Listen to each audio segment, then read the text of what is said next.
സ്വന്തം ഉമ്മാന്റെ 25ാമത്തെ ആനിവേഴ്സറിക്ക് മോനെടുക്കുന്ന റിസ്ക് നോക്കിയാ. അസ്സലാമു അലൈക്കും ഗൈസ്. വളരെ സന്തോഷമുള്ളൊരു ദിവസമായിരുന്നു. കാരണം നിങ്ങൾക്ക് വീഡിയോ കണ്ടാൽ തന്നെ അറിയാം, ഫസ്റ്റായിട്ടാണ് എൻ്റെ ലൈഫിൽ ആദ്യമായിട്ടാണ് ഇതുപോലത്തെ ബൊക്കെയൊക്കെ ഞാൻ ഉണ്ടാക്കുന്നത്.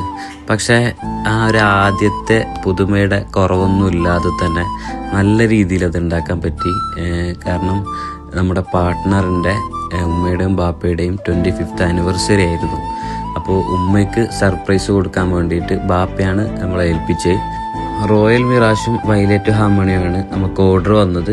അപ്പോൾ അത് വെച്ചിട്ടായിരുന്നു നമ്മളെ ഹാമ്പർ സെറ്റ് ചെയ്തത്. അപ്പോൾ 25 വർഷം കഴിഞ്ഞിട്ടും ഇതുപോലെ വെഡ്ഡിങ് ആനിവേഴ്സറി ആഘോഷിക്കുന്ന ആരെങ്കിലും നിങ്ങളുടെ പരിചയത്തിലുണ്ടെങ്കിൽ ഒന്ന് കമൻറ്റ് ചെയ്യണേ. അപ്പോൾ ഇതുപോലത്തെ ഹാമ്പറും അതുപോലെ തന്നെ നമ്മുടെ പെർഫ്യൂമും ഇതൊക്കെ നിങ്ങൾക്ക് ഗിഫ്റ്റൊക്കെ കൊടുക്കാൻ ആവശ്യമുണ്ടെങ്കിൽ തീർച്ചയായും ഞങ്ങളെ കോൺടാക്റ്റ് ചെയ്യുക. ഞങ്ങൾ പെർഫ്യൂം മാത്രം വെച്ച് ഇതുപോലത്തെ ഹാമ്പർ സെറ്റ് ചെയ്ത് കൊടുക്കുന്നുണ്ട്. അപ്പോൾ ഓക്കെ, താങ്ക് യു.